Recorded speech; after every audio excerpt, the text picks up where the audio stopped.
bumibili ng kape si Raisa. Di ko alam kung siya ba to or si Daddy. Pero feeling ko siya.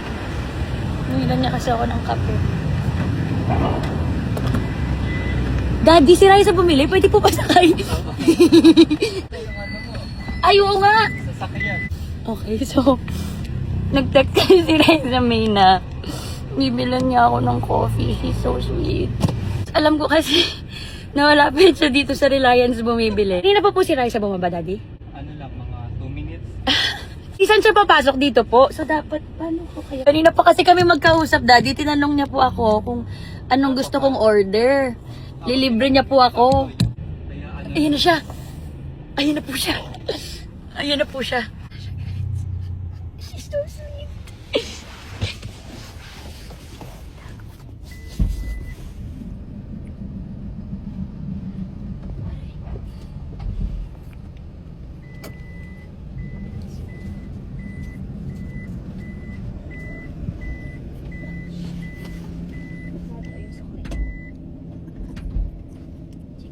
Anong Gcash mo pala?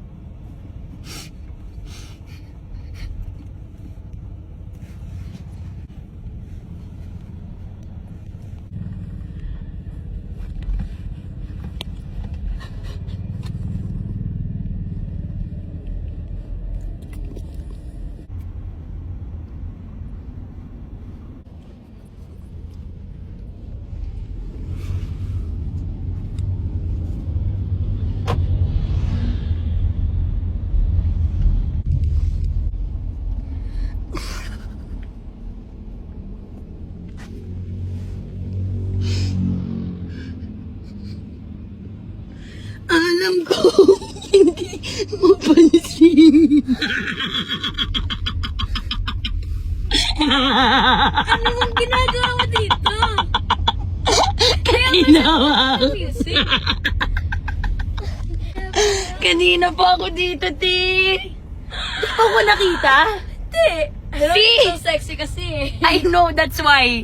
Pinagdudaan pa ako ni Daddy kasi pagbukas mo doon makikita mo kagad. Sabi ko, Daddy, Sexy mo kaya? hello.